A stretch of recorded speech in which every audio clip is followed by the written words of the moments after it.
Well, good morning, everybody. Welcome back to the Christian Capitalist Podcast. I'm so glad to be joined today by Vanessa Russell, the CEO of Catholic Charities Atlanta. Good morning, Vanessa. Good morning. How are you? I'm doing great. Thank you so much for joining us today. Happy Easter. We're only in the third week of the Easter season. And so I'm so glad to be joined by you this morning in the middle of this celebration of the resurrection. And appreciate you making the time to speak with us today. So Absolutely. And you and it's I an have been, important time for Catholics because we've just started the oh, conclave to yeah. to really to find and discern and lift up a new leader of the Catholic mission. So it's an exciting time. Vanessa, this is an important season for Catholics, and my understanding is that the conclave starts today. We're recording this on May 7th. Is that right? That's right. So we have, Rebecca and I are thrilled to be able to go to Rome and to Italy later this month. We depart Atlanta. We live down in Florida, but all international travel from our new community goes through Atlanta in most parts. So we're praying for a safe flight over there on May 20th, and most of all, from our perspective, we're scheduled to see the Sistine Chapel on May 21st. Hope for a quick Remarkable. conclave. Well, We're have a safe trip, and I know it's going to be very meaningful. When I first went to Israel, I had just started at Catholic Charities, mhm. and the Archbishop for Atlanta was Wilton Gregory. He is now Oh, Cardinal Gregory, and oh, he wow. is among the conclave that will be selecting the new pope. And when I came back from Jerusalem, I was so excited, and I told him all about it. And he said, the exciting thing about going to Israel is that you'll never attend service, you'll never attend mass the same again, because Mm, you're going to be living the liturgy and living the gospel readings through your experience of actually being on that ground and isn't in that that something?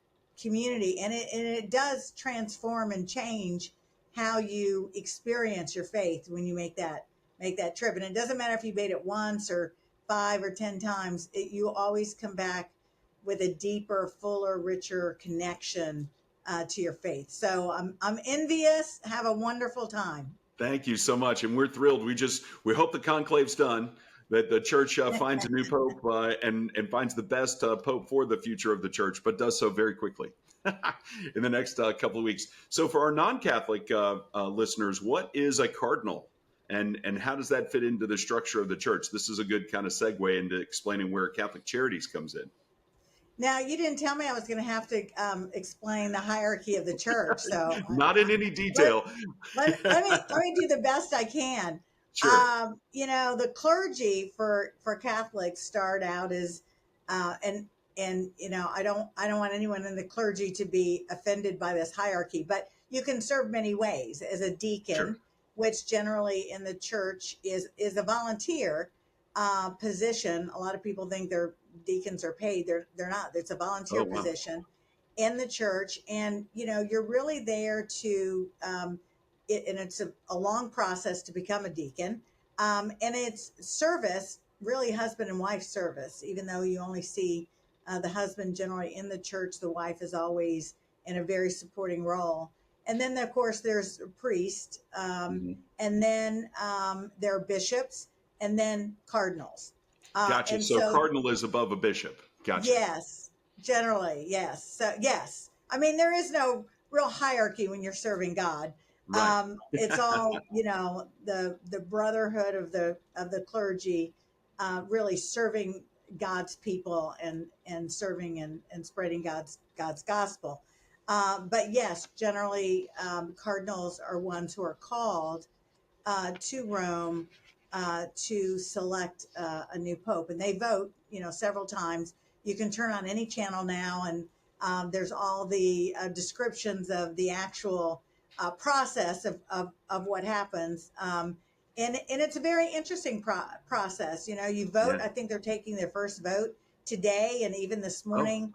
I was listening on the news that there were some cardinals who were being interviewed saying they're ready to take this first vote and kind of see who has support Yeah. of the conclave to lead the Catholic Church to its next phase, and then they vote again and again until they get to that the percentage vote they need to be able to have consensus on and naming a new leader.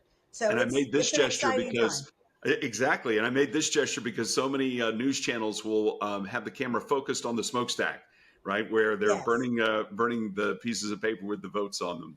Well, right. it is a very exciting time. Let's before we move on from that, because I think it is important to note, Pope Francis had a remarkable heart for the poor.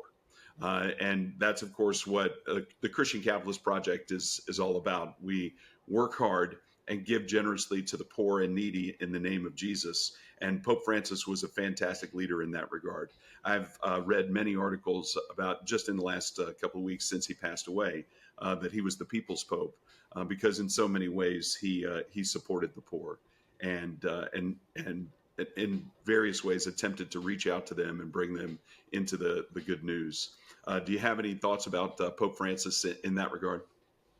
Yes, when I first came to this job a little over 10 years ago, he was making his first trip to the United States. And so I went with other Catholic leaders to DC to catch a glimpse of him and not and to watch the many speeches that he gave. And he was very influential in to me in this job being new and hearing his perspective on on the poor, if you will. And Mm-hmm. he made a speech to Congress in which he really, I thought, did a really great job of humanizing the vulnerable among us and really Mm-hmm. talking about how people, just because they don't have a lot of money, it doesn't mean that they don't want the same things that everyone else wants. They Yeah. want their children to be able to go to school. They want to live in a safe community. They want the opportunity to work and live an independent life. And I feel like it really humanized people who are struggling. There are families in our communities who are struggling all the time, and there's always a tendency to say, well, it's their fault that they made poor decisions or they did this or that or the other. But really, I thought Pope Francis um, asked us to look beyond our own prejudice, our own filters about things, and really to see these people as God did see them through His eyes, and be able to humanize them and have compassion and love for them. That love your neighbor, Right. and really to have love for them. And then he said something super impactful to me that I now paraphrase everywhere I go all the All right. time. I'm putting an asterisk next to my notes on this, Vanessa. I Yes, can't I wait. mean, and he talked about how charity that leaves the poor as they are is not sufficient. And that's what really informed and drove uh, us at Catholic Charities to really revisit our mission Mm. and to be able to um, really focus our services to be able to provide transformative services that lift people up and and drive change in their lives. And in that regard, you hear this phrase, hand up, not a handout, but Yeah. it gives you a pathway to that, is that we're not here just to keep you, to sustain you in your poverty. That is not what we're about. The mission at Catholic Charities is to provide transformative services, or services that help you transform your life in a way that help you live an independent life free of financial instability and homelessness. Our mission is to help you achieve self-sufficiency. You don't have to live like I do, but to be able to give you the education, the resources, the skills for you to be able to live independently and pursue the dreams that you have as a family. And that Vanessa, I love really, I feel like Pope Francis just, sort of lit me on fire, that. and it showed me a path. He he showed very simply that we have an obligation to one another. This whole commandment from God to love your neighbor um, gives us a mandate to care, but not just to care, but to do something about it.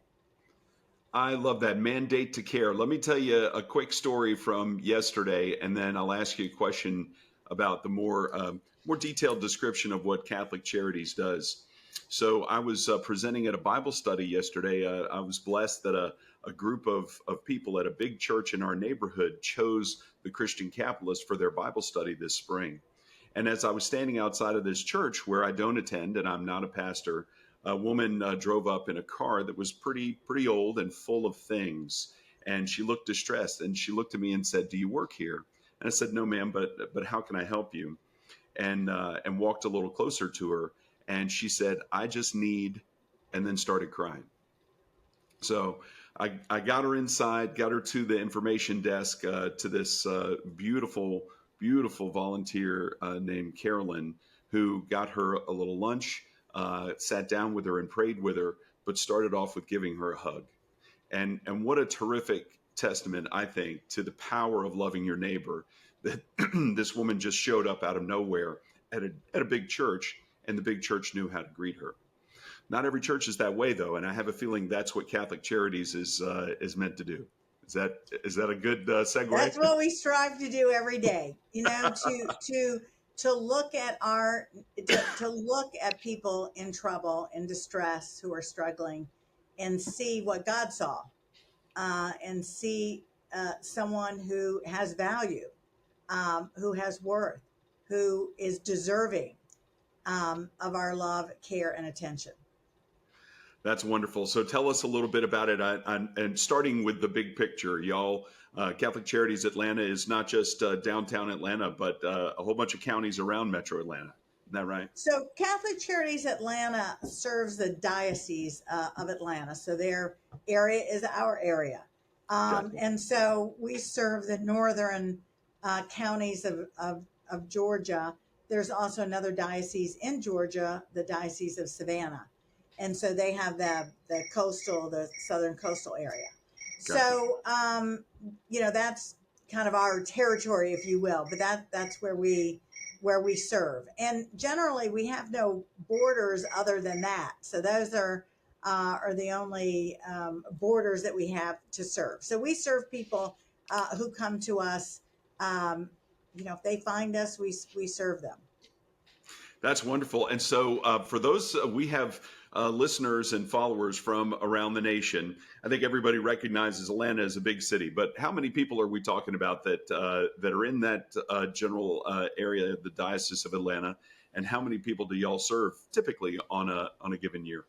Right. Annually, we serve about close to 12,000 people a year. So we Wow. touch about 12,000 people a year in every area basically.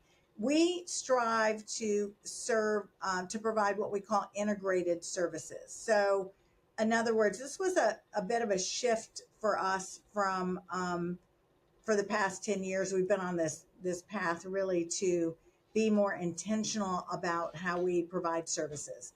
And so we started, Catholic Charities has been around since 1953, or really more than Oh, that, but we incorporated in 1953. So we've been around a very long time yeah. in the Atlanta area. And from our beginning, it was really volunteers who started helping neighbors, and then that grew and developed, and then we started providing services. And when I got here, we were providing many different services. And the challenge for me, because I come from the corporate world, is that, I'm always looking at the ROI, because Right. really in the corporate world where success was measured by performance and metrics and profit, I was really looking for um, you know, what do we, if you support Catholic Charities, you're an investor. You're investing Oh, yeah. and not a product or service, but you're investing in your community and you're investing in your neighbor. And so, really, what's the ROI on that? other than heaven? What is the ROI on Right. serving others? So, how well do we steward the resources that have been given to us, and to what end? And so really in the difference in, the for-profit world and the nonprofit world in this case is really that it's a little bit the same in the sense that the one that you serve is really the ultimate measure of your success. How well do we serve those who come to us? And the how well you serve them is not only just their interaction. Are you a welcoming place? Do you treat people with dignity? But also, it's, have you helped that person move? If you think about self-sufficiency as being a continuum, did you move them just one notch or two or three? And how do we deliver our services in a way that we move them down that continuum as far as we can? And so it's the difference between really saying, if you come to me, and I'll give you an example of a client, a veteran that came to us about 2 years ago, who needed help getting his medication from the VA. And the VA does a wonderful job, but they're overrun, and Right. it's not always easy to navigate that system. And so we have a navigator, program where we help veterans navigate the VA so they can receive the services that they have earned. And so he came to us knowing that, and we could have just said, hey, nice to meet you. I understand you're having trouble getting your medication. Let's help you. And then gone out the door. But instead, this integrated approach that we have says that, all right, let's understand who this individual is. Let's understand him. Let's understand everything that's going on. So in that first sort of assessment that we did, we found out he was homeless. Now, we wouldn't have known that before, the other way that we, if you come in for something, we serve you and off you go. So now we're really trying to figure out what else is going on, because generally there's more than one thing.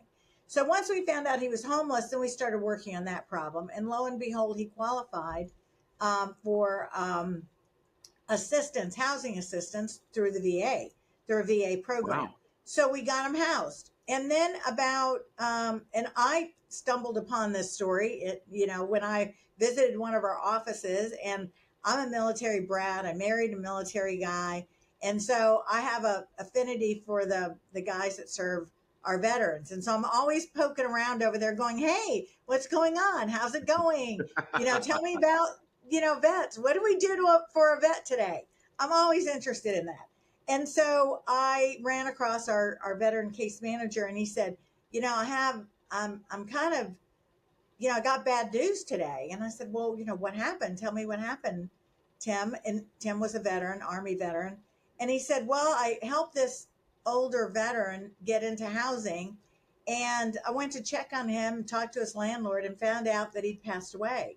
Oh, no. And I said, oh, I'm sorry. And it was natural causes. And I said, I'm really sorry, because, we really worked so hard to get him housed. And then he said something so unexpected. He said, I'm really sad about that this happened. He goes, but I'm so happy that we met him when we did. Because if we had not met him when we did, he would have died on the streets. Yeah. And instead, he died in his own apartment, safe. And at peace. With dignity. Yes. And I thought, wow, that's what Catholic Charities does. I love that. Oh, I love that. Vanessa, I have to say, as we're getting to know each other, we have that in common. My father was career Air Force. I was in the Navy, and Rebecca and I, my wife Rebecca and I, now 13 years ago, started a charity called St. Michael's Mission. St. Michael meaning the defender of the faith. Yes. And the mission is veterans serving veterans through Christ. We are tiny. That's awesome. Pequeño compared to Catholic Charities, but I love that focus of veterans, especially in a big city like Atlanta, and with all the military service members coming out of active duty service. there is a significant issue with folks transitioning from active duty to civilian life, isn't there? Absolutely. And I think there is also this comfort level, having grown up like you in the warrior culture of the military, where you're taught to, you are the one that helps others. You're not the one that needs help. Yeah. And that is what makes serving veterans different, and is that they very easily get frustrated if you don't understand their world and where they're coming from. And I often tell people that people in service are not used to having to explain themselves, Right. because if you can read a soldier's uniform, you know where they served, you know how long they've been in, you know what their position is. I mean, their uniform is a resume. And if Yeah. you know how to read the uniform, you know them. Yeah. And when they take that uniform off, it's almost like they're losing their identity to some degree, because you now don't know who they are, and what they've done is not clear, and they're not used to having to explain their themselves That's that so way. funny you say that. So my parents are born and raised in Alabama, but my dad was in the Air Force for 26 years, and now they live in a retirement military retirement community in San Antonio. So it's 450 people. The Do only they live in requirement, the Ark? Where do they live? yeah, they live in the Ark, the Army Residence Community. That's so My funny. mother-in-law lived in the Ark until she passed away. That's awesome. So you know where I'm talking about. For those Yes, listeners who I've been to haven't the heard, Ark many times. that's great. Yeah, they have great security there, and I always say the same thing when I'm pulling up in my rental car. Sanders visiting Sanders, so Yes. yeah, I was just in the Ark 2 weeks ago, and one of my dad's good friends. My dad is turning 80 this year. One of my dad's good friends is 93. But to your point about when they don't wear their uniform and are not used to explaining themselves, their identity shifts a little bit. But at the Ark, the Army Residence Community, where everybody's retired military officer from all different branches. My dad's friends with a guy who's old enough that he was in the Army Air Corps and then in the early years of the Air Force. And his caregiver called him by his first name. And he said, "You may call me sir or colonel." That's Guy's in a wheelchair and has to be fed, like, has to be spoon fed. He's like, "You can call me sir or colonel." Right. They That's the way it goes. you never lose who you are. It is such a strong, that goes to the point that it is such a strong identity. Yeah, It is really such a strong identity. And growing up on military bases, you know what I mean? And the Ark feels like home to me because it feels like a military base. When you drive up and you're, yeah, to the security gate and you're let in, and, just the whole setup. And it's intentional because they feel comfortable exactly. there, because that is the life that they're used to, and that they're comfortable with. The My dad and I were civilian life visiting. is very different. I mean, I know that from Yes, when it I is. first went to college.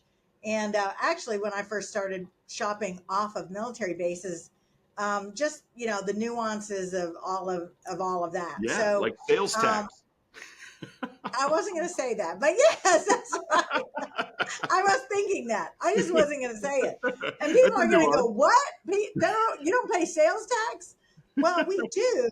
As my mother used to say, this is not a benefit that the federal government is giving me. This is a benefit that we have earned, Right. and we have earned in our service. And military life is not a very easy life.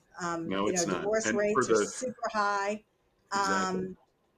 And we see children from military families. They struggle sometimes. It's a very it's a lifestyle, and it's not an easy lifestyle always on families. And so That's right. it is as much honor and prestige, and that military families receive earned, which is wonderful. What I think the public doesn't see a lot is the toll that this lifestyle takes on a lot of people. So we're so excited. When I first got here, we really didn't have dedicated people who served. Well, of course, we served veterans. We never really called them out Right. or that way, but Or we did focus. serve them. But we had an opportunity through the AmeriCorps program, which I love to death. I love the AmeriCorps program for Mm, everything that it allows citizens to do, to be able to serve what I would call what we would call in community. You Yeah. serve basically a year of, I'm going to call it poverty, because the only thing we cover really is your insurance. But you live among people that you serve, and you serve for a year and service. It's just wonderful. But we had an opportunity to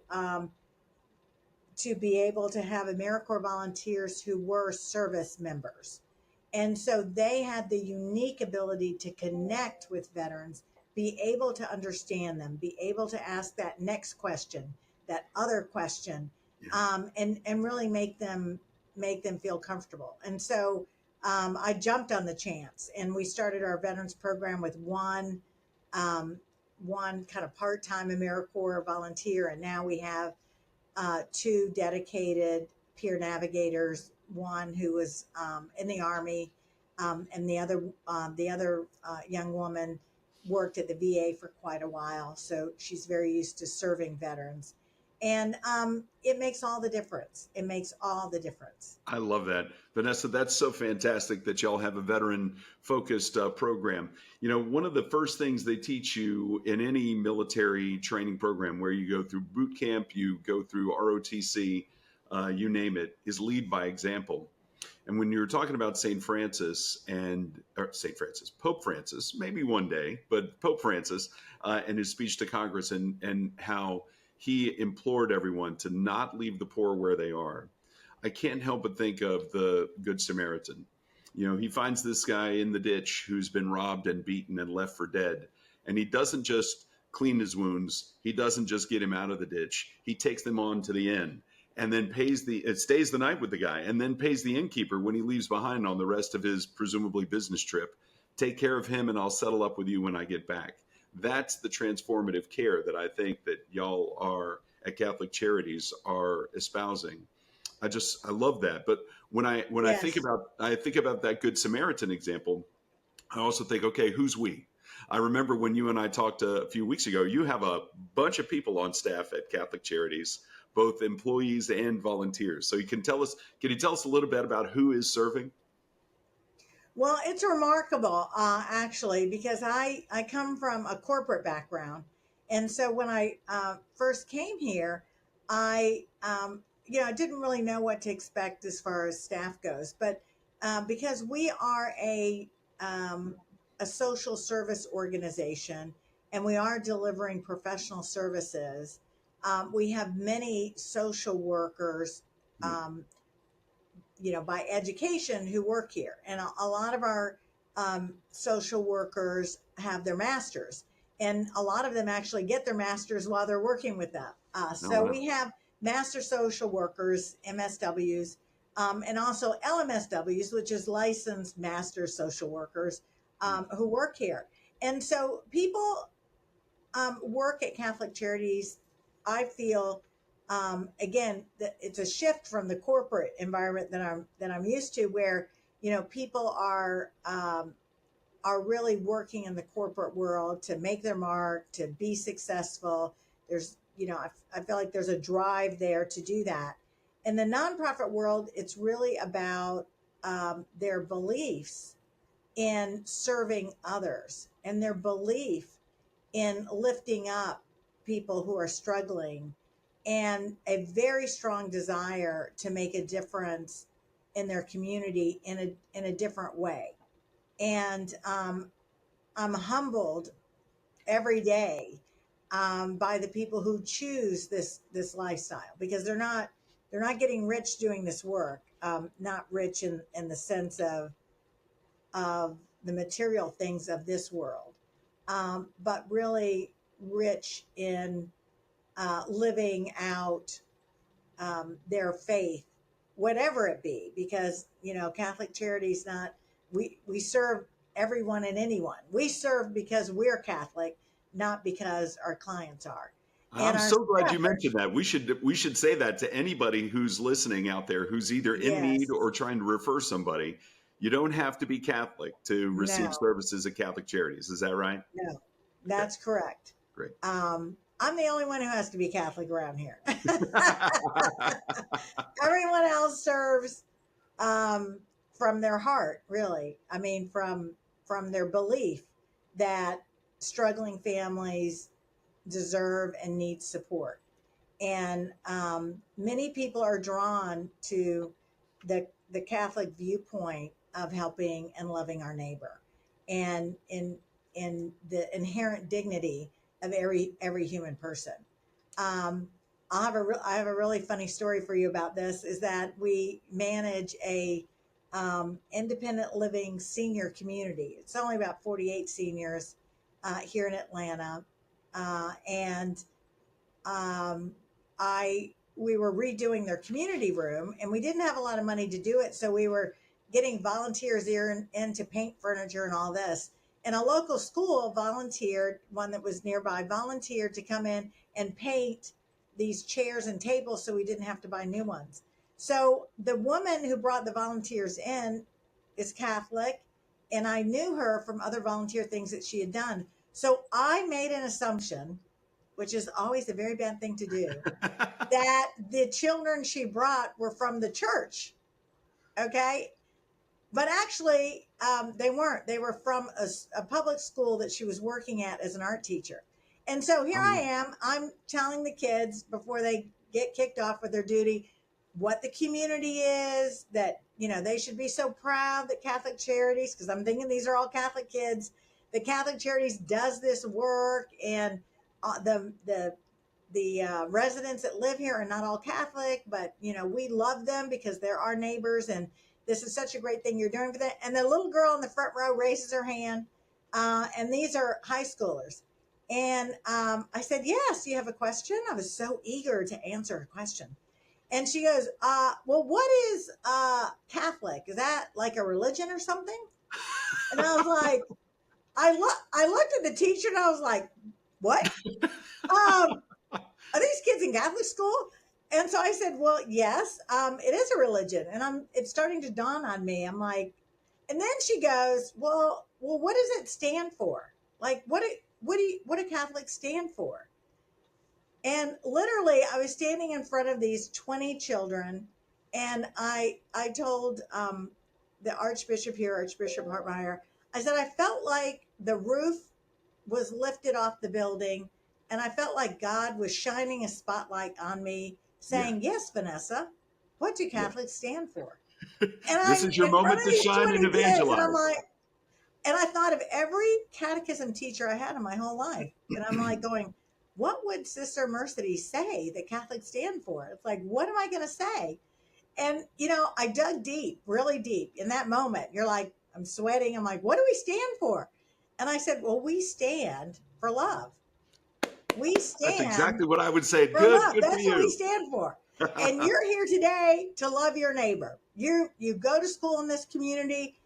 This residence, this community is your neighbor, and you're here serving him. And I was like, whew, I think I did okay. I think I You did did okay. great.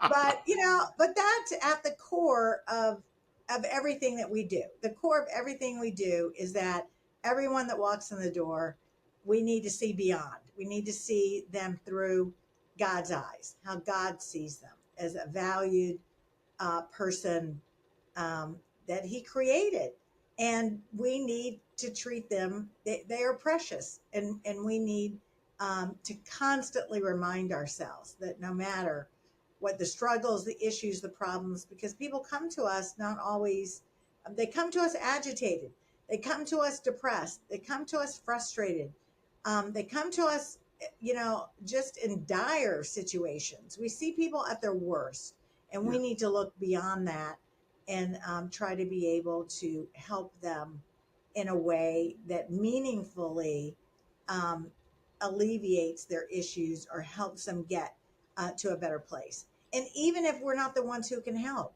but if we have to redirect someone to someone else because we can't help them, we need to do that in expediently a way as possible, and as you know, in the best way that we can, so that they can get the help that they need. Vanessa, that's just fantastic. And I can't help but thinking as you're talking about seeing people and meeting people at their worst about the Beatitudes, when Jesus is, giving his famous Sermon on the Mount and telling everybody around him who probably would 2,000 years ago very easily be described as potential recipients of services at Catholic Charities, right? He was talking to poor, hungry people who were surrounding him and talking about how blessed they were. Uh, Absolutely. And and when when society was more all of society in the US was a little bit more rural, neighbors helping neighbors was not something you had to preach. It was something we just naturally did. yeah, But I think that as you get into bigger cities and as you get into more um, formal structures, it's you could live a life not seeing people who struggle. mhm, And many of us live in bubbles mhm, where we don't know um, how other people are living and struggling. And often I play this game with myself in the grocery store when I see people and I go, I wonder what their real story is. Because, we see people, we're like, if I passed you in the street, I would not have even guessed that you're struggling with what you're struggling with, yeah, and, yeah, um, and even if you think about who your children are going to school with, your children are going to school with children who are living in their cars, who are what I call sofa surfing. Maybe they're living today, they're at a friend's house sleeping on the sofa. Tomorrow they may be at somebody else's house sleeping on the sofa. But there are you don't know who's struggling. It's harder to see who's struggling in our yeah, community today. until they ask. So, Yes. one of my dad, as we mentioned, and mother reside in the Ark, and one of in San Antonio, and one of my dad's friends from the Air Force, who he and his friend Dan Kern served together in Italy in the early 1980s. Before Dan got to Italy, he served in Clark Air Force Base in Manila, and on a regular basis had a chance to interact with and learn from Mother Teresa. It's just Oh fantastic. wow, what a Yeah. gift. And it is. And for those of you who are listening, this is our 28th episode of the Christian Capitalist Podcast. I'm going to refer you back to episode 1. We couldn't get Dan to figure out how to work the camera, so it's all audio. But when he says, Mother Teresa always taught us this about the poor, it's just riveting. And you can, in that moment where those children are asking you, what does it stand for to be Catholic? And the roof was lifted off and God shined the light on you. What Dan said about Mother Teresa fits very beautifully. He said, Mother Teresa always said that every single one of us is called by God to be someone special for someone in need. And I just love that because as we think about all the staff members and all the volunteers that you have at Catholic Charities, they're getting a chance to shine the light of Christ to them and to the folks who are in need, to shine the light of Christ and show them some love from their neighbors. Well, let me ask you this along that line. What do you see most in need these days? It's May of 2025. How are people doing, and what are kind of the highest demand services at Catholic Charities? Well, we're facing a mental health crisis. Mm, The stress of living today is higher than ever. And Atlanta has its own, every community has its unique issues, if you will. But Atlanta is a city that has struggles with affordable housing. And also, it's such a big area, and public transportation is a challenge. mm, It takes a really long time to get anywhere, and there's some areas you can't get to by with public transportation. It's a challenge. And so being able to find work in an area that if you don't have a car or you can't get there in public transportation is a challenge. And on top of that, the stressors of the fact that everything is more expensive, mhm. um, and everybody feels that. So you have housing that's slightly unaffordable. It was really shocking to me. I've owned a house for many, many years now, so I've not rented an apartment lately. But we see families coming in struggling because apartments now you have to pay 3, 4, sometimes 5 months rent before you can get into an apartment. Oh, And so wow. that is you should look at it locally. If you want an education, talk to an apartment renter. Um, Rents are very high, and the cost to get into a new place is really high. And so, but I find that, one of the other areas that probably people don't come in and go, oh, I really want financial education and financial counseling. But oftentimes we end up there. People may not ask for it, but we end up there because of issues they're having. And I would say that's probably one of the most transformational services that we offer.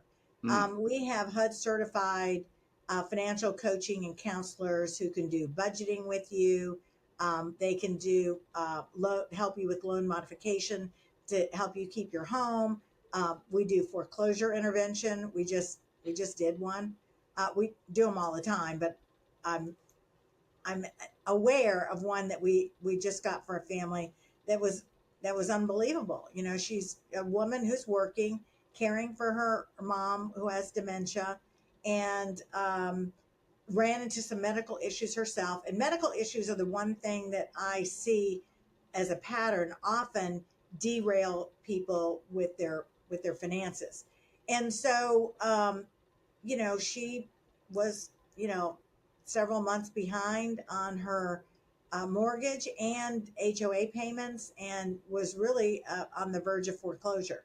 So we were able to help her, but part of that was really doing intensive financial counseling with her and saying, okay, let's look at what's coming in, what's going out, what changes we need to make, because again, our mission is self-sufficiency. It isn't like fix your problem now and then right. come back next month when you have the same problem again. That's really not our process. So we're trying to figure out, how do we keep you from having to come back next month? And so, we're doing that deep dive saying, what change do you need to make, and how can we help you um, make that change so that you don't face this problem again? This is avoidable. And to hear some of our clients say things like, I didn't know what I didn't know. I didn't know that I could negotiate a LabCorp bill. I didn't know I could work with, that people would work with me if I'm struggling to pay a bill because I'm going through a rough patch. And it's that kind of education that is invaluable. It's like, this, it's priceless, Yeah. to empower people with knowledge about their situation so they can be more confident in managing their resources and managing their lives, and be able um, to really stand up on their own, and be their own champions in these situations, and be able to do something about it. They're not powerless. But often, if you don't know, you can be easily intimidated, and you can end up making poor decisions. And Absolutely. so, we really want people to be aware and to know and have the knowledge that everybody else has Yeah. about Yeah. some of these things. Because if you grow up in a household where you live with poor credit, as just, oh, well, that's just the way things are, there's nothing we can really do about it, you're not learning that there is something you can do about it, and that credit is an asset, and you need to protect it. You need to learn about it. You need to understand it. And there are things that you can do. Did you know that in the state of Florida where you are, if you're running behind, you went on vacation, you had something extraordinary happen, your electric bill is due, did you know you could call them very easily and say, hey, I'm having a little rough trouble. Can you move my due date a week so I'm not considered late? They'll do that. But if you don't know these things, that Then, you that right. you continue to miss the date, then you're reported late, and then you start the spiral. It's And then things it's, like that you really that you, those simple things, to me, it seems like simple things, just passing on that knowledge, are hugely beneficial to families who are living paycheck to paycheck. And let's face absolutely. it, a lot more people are living paycheck to paycheck than there are people who spend money and don't think about it twice. That's right. And But that, so, I'm sorry. we need to be aware of that. That's exactly right. And so, speaking of being aware and the knowledge that you're trying to teach folks, earlier, some of the service providers you mentioned at Catholic Charities are social workers or licensed master social workers. Is this financial education also taught by the social workers? I'm thinking of a significant component of our audience are financial professionals. We focus on LinkedIn because at the Christian Capitalist, our message is the more we make, the more we give. We're talking to financial professionals who are then talking to their clients about how to give more. But those financial professionals also seem to me would be great volunteers for this financial education component you're talking about. Absolutely. So just like social workers are doing the social services, mental health counseling, case management, the staff that we have in our financial education, financial literacy, they're HUD certified, so they go through a certification process. So Mm. they're very well aware of how to do loan modifications, foreclosure intervention, those kind of things. But these are people who are really have certifications and trained in financial literacy and financial education. And so we welcome volunteers who have that expertise, because it is very, very valuable. And it's surprising the number of people who really lack um, knowledge about this. So yes, we That's great. welcome volunteers with that kind of background.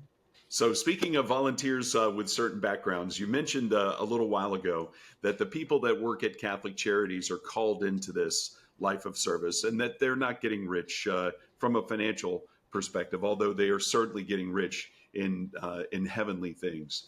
But there are a whole bunch of people, and I imagine thousands, who support Catholic Charities every year, who are in business, whether they own their own businesses or they're executives in some larger organization who support Catholic Charities financially. And when we think about giving, because of course the Christian Capitalist message is about hard work and giving generously to the poor and needy in the name of Jesus, we think about how people can glorify God through their work, and when they make more, they give more.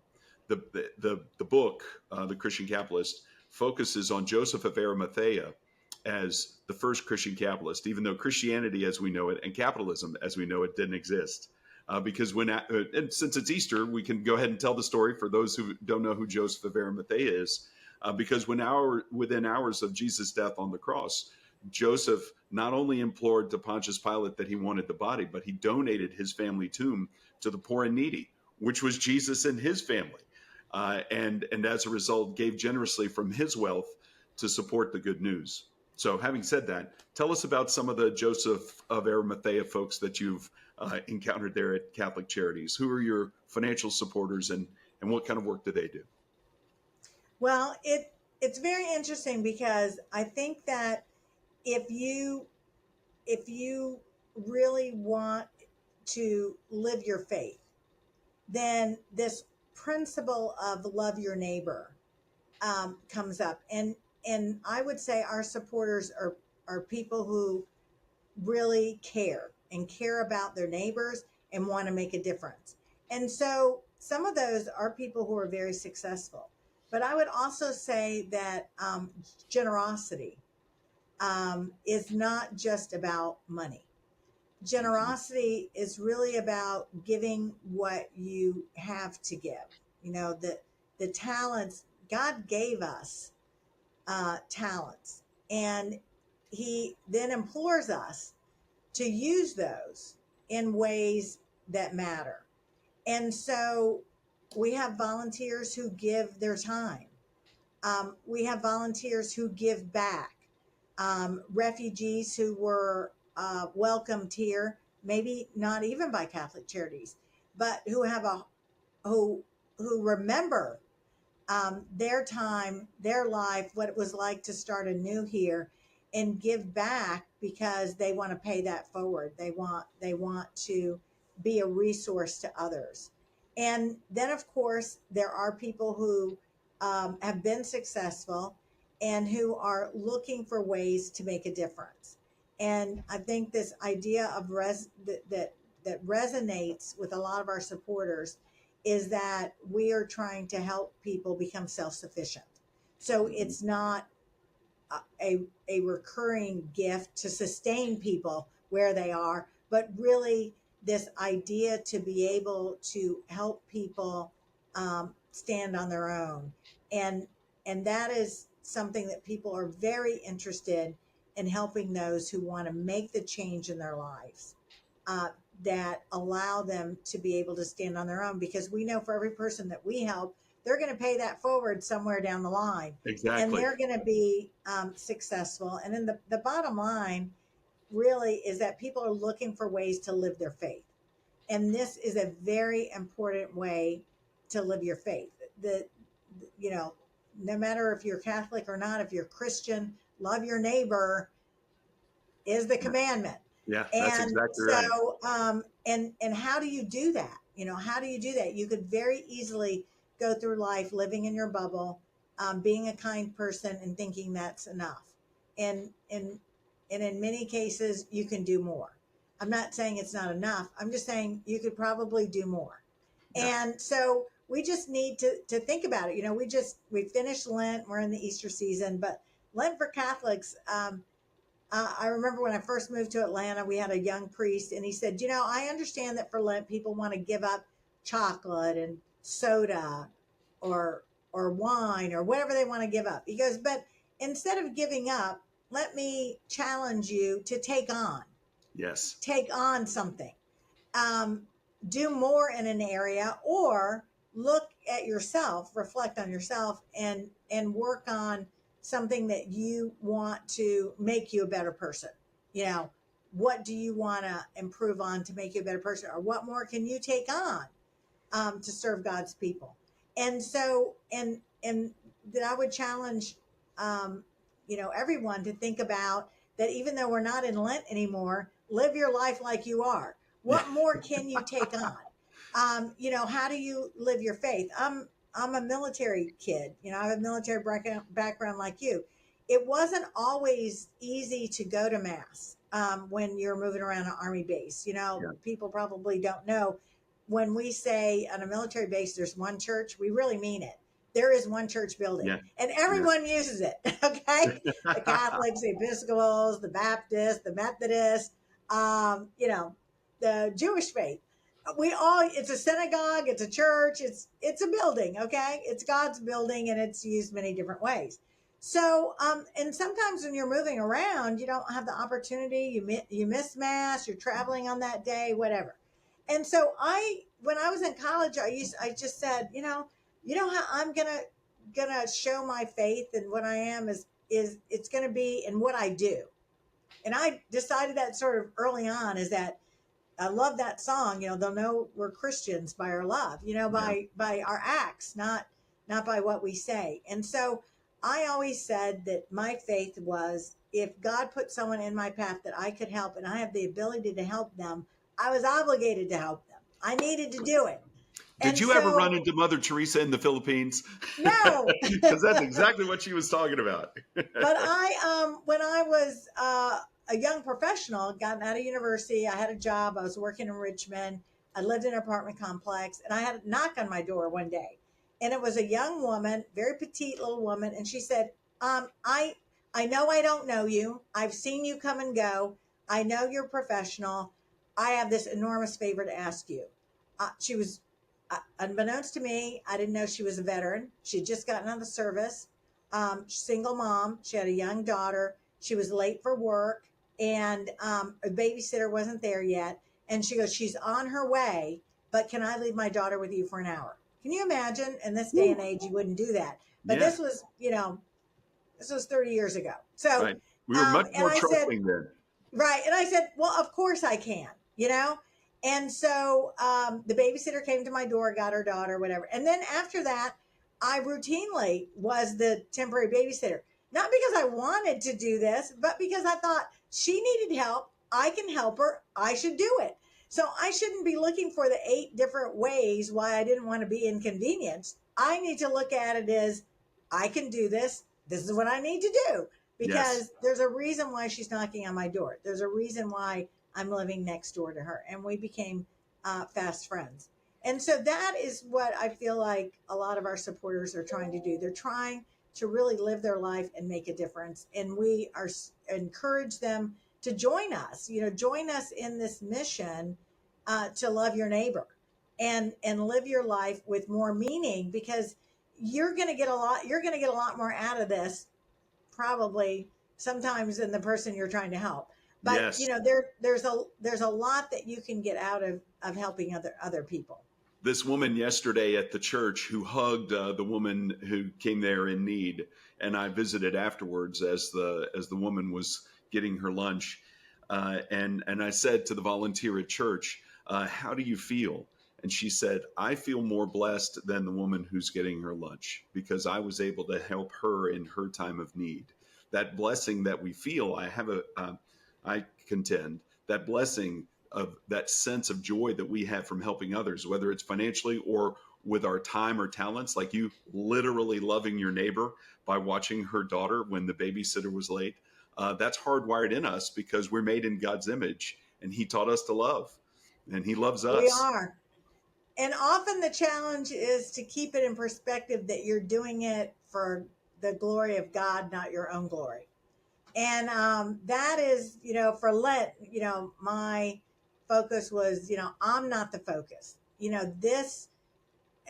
God put me in this place to do his will. I am fortunate enough to be in that moment and to be receptive to the message and the mission to do it, to do the work, not because of the glory of me, but because of the glory of our Creator and our Father. Amen. Amen. And to your point about it being inconvenient, Jesus doesn't say love your neighbor when you can. Love your neighbor when it fits into your schedule. Love your neighbor if you've only got $1 and the neighbor needs it, right? It's give them And I your love shirt and that your cloak also. yeah, and I love that you bring that up because now I tell people, now, God loves a convert. But, when I was in my corporate career, I was so focused on my own success. Mhm. That's really what mattered. And it's now when we get the opportunity to talk to kids in school and young kids, and we just had our big soiree at the Georgia Aquarium, and we honored two young kids who do a lot of volunteerism, who Oh, that's great. really focus on their neighbors in need, and saying, this is this journey of generosity that you're never too young to start. Make it a lifestyle that the gift of your creation is your obligation to your neighbors on this earth. And if you're 6 years old or you're 16, you can find a way to pay that forward. It is this concept of living generously and developing your life around living generously. It's not, as I tell people, it's not an add-on. It's somebody asked me one time about how do you do life work balance. I go, I don't. Okay, I just don't. 26 years in the corporate world, never learned it. Maybe I'm just not that smart. I don't know how to do that. I am developing how to live an integrated life. So when COVID happened, my then 88, 89-year-old mother came to live with us. And she lived with us for 4 years before she passed away last March. Mm. And so there, people are like, well, how did it change your life? I go, well, it takes me a little longer to get anywhere because she's got to go everywhere with me. It's like it's like having a small child. It's like we Right, just integrated her. Okay. Hey, right. mom, we've got a big soiree at the Georgia Aquarium for Catholic Charities. Let's go buy a dress because you're going. Um, you know, you just she got to do things that she would never have gotten to do if she didn't live with us, because we integrated her in our life. She wasn't a burden, an extra thing we had to do. She was someone we integrated in the life that we had, and her life became richer and ours did too for the experience. Indeed. And so this is really about learning how to integrate the principles of what it means to love your neighbor at no matter what age you are. If you're old enough to understand that, you're old enough to live your life in a more intentional, purposeful way to do that. And if And that you're means that, sorry, go ahead. as a teenager, you're getting up on Saturday morning and looking for a volunteer opportunity to do, make it part of your life. This is how you love your neighbor. This is how you live your faith. It's not on top of. Vanessa, you've mentioned several times that you were in the corporate world and then you moved into Catholic Charities in the nonprofit world. What compelled you to make that decision? What caused that move? Two of the most important men in my life, my husband and my father. So when I left corporate life, we had moved from New Jersey to Atlanta, but I was working in Europe most of the time. We lived in Atlanta, so I had no base here.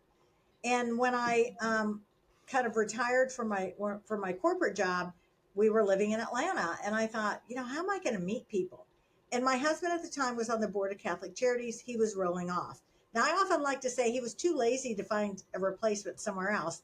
And I think at that time they were like, well, find your own replacement. And he only looked as far as across the Right. dinner table and said, you're my replacement.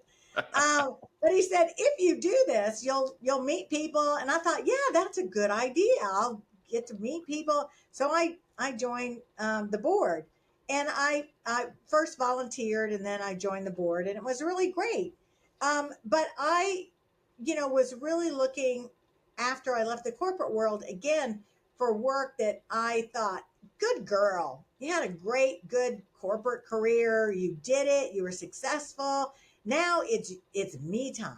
It's all about me. And, I'm going to get a trainer. I'm going to lose weight. I'm going to get my nails done on a regular basis. I'm going to do all these things for me. And then my father was diagnosed uh, with cancer, and in January of a year. And I took that time. I was on the board, and I said, I'm going to give me a little space because I want to spend some time with my dad. I don't think he has long. And in the end, he died around March. I think he was diagnosed January 6th, and he died on March 15th. Oh, And so he wow. didn't have much time, Yeah. pancreatic cancer. And so I spent a lot of time with my parents during that time. They were in Louisiana. And I spent a lot of time with my dad. And my dad and I were very close. And it was very traumatic for me to see him go through this and knowing that he didn't have much time. And, he could have talked to me about many, many things. And I often tell people, I go, yeah, he could have spent that whole, that 3 months telling me how great I was and how I was his favorite. And he could have been telling me all kinds of stuff, but that's not his message to me. His message to me was, one day he looked at me, he goes, what are you doing? And I'm like, well, I'm sorting the paper. He just gave me all this paperwork to sort. I'm sorting the paper. What do you mean? What am I doing? He goes, no, I mean, what are you doing with your life? I go, well, I had my life. Now I'm just doing whatever I want to do. He goes, exactly. That's what I mean.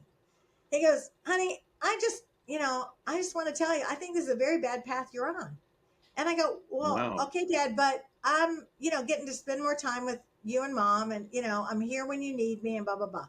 He goes, I'm going to get through this. I'm going to get through this. He goes, but this is the way I look at it. I look at it as you spent 26 years developing skills and learning how to do things.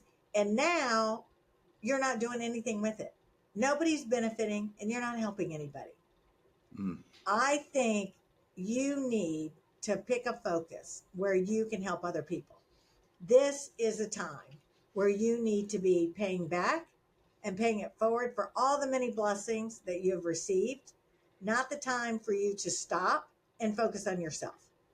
And so I was like, dang, don't you hate it when your parents make sense? It's just like, Exactly. dang. So after he passed away, I came back to Atlanta, and I had a meeting with the board chair, the CEO, and I was poised to be the vice chair that year. And I was all ready to tell them, I'm going to double down. This is going to be my focus. I'm going to do this. And the CEO at that lunch meeting, we all had, and I often, like my mother always said, that we plan and God laughs, because everybody at that lunch had a plan. My plan was to tell him I was going to do this. The CEO's plan was to say that he was resigning because his parents needed help, but he needed to go back to Houston. And and the chair's plan was to name me as vice chair. Well, none of that happened at that lunch. None of it. We planned and God laughed. And so what happened was that I ended up saying, okay, I'm going to be CEO then. The CEO has to go away. My schedule is free. So I will step in for 3 months. I will do this for 3 months only while you find someone else. Well, that was 11 years ago. Because, So much that for big interim. sucking noise. Yeah. What happened to the plan? Um, what happened was that big sucking noise was me getting sucked into this mission where I just couldn't walk away. And Yeah. I said, okay, if I can help, I should serve. And that's really where I have where I have been, is that if I can help, I should serve.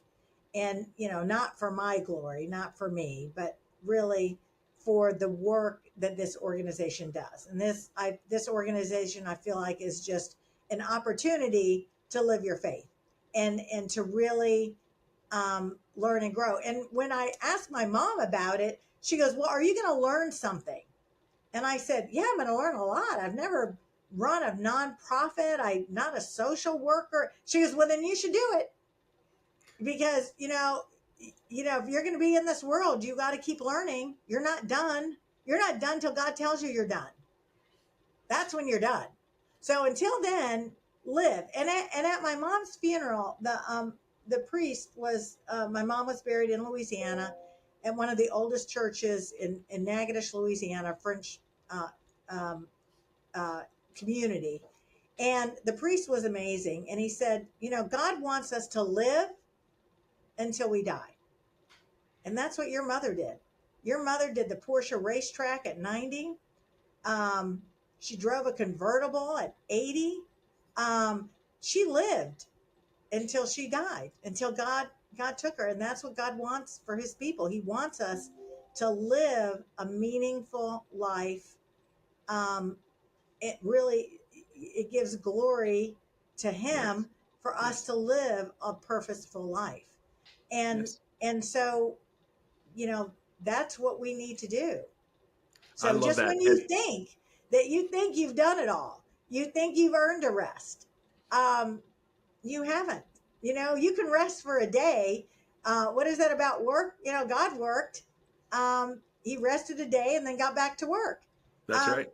and we need to work. We need to always be learning, and always be curious, and always be involved and active in any way that looks. It may be that you can just do a little. Some of us are blessed to be able to do more, but we should do what we can. Amen. I have to say, Vanessa, here at the end of our time together, that's one of the foundation principles of the Christian capitalist. The more we make, the more we give, and we are called by God to work hard and give generously to the poor and needy in the name of Jesus. That giving we already talked about, but we work hard because we're made in God's image. And the first thing we know, like you said, first thing we know about God from the very first verses of Genesis is that he worked in making all of this Yes. beautiful creation that we enjoy millions of years later.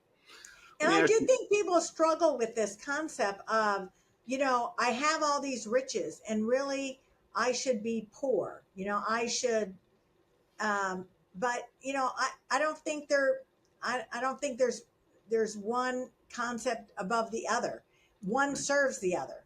Yes. And I think that our young people should be encouraged to be successful, because the more successful you are, the more impact and the more glory you can give God. And so there's nothing wrong with that. Having resources and making money should not be something you're ashamed of.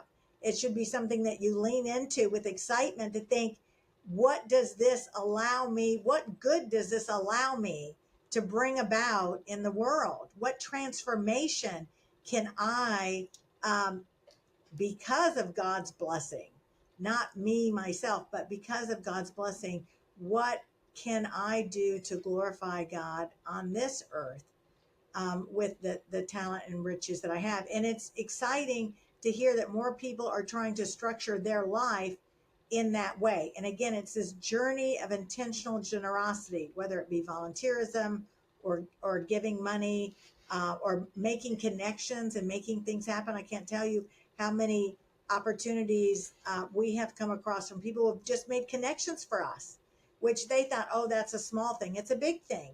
Yeah. Do what you can, leverage the resources and talents and the treasures that you have to really glorify God by living the faith of, you know, living your life in a faithful way.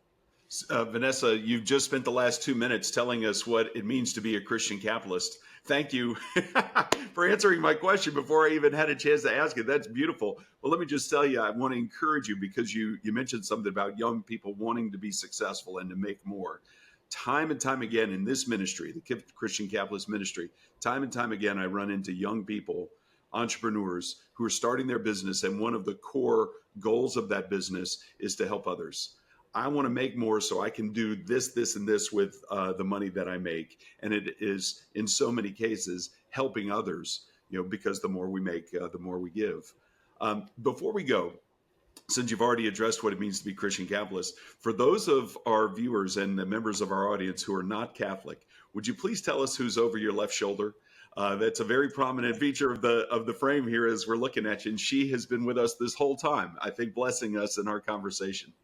Virgin Mary, Virgin Guadalupe, is the patron saint of Mexico, I believe. But I love her image, and as a high schooler, I went to Mexico with my Spanish class, Oh, wow. and and we learned about the Virgin Guadalupe, and she's just been a beautiful apparition and inspiration to me, and I love that so much, and it reminds me constantly, Mary's way is about, serving. She served her whole life. And I feel like she's the perfect person to watch over me, to remind me always that I am in service.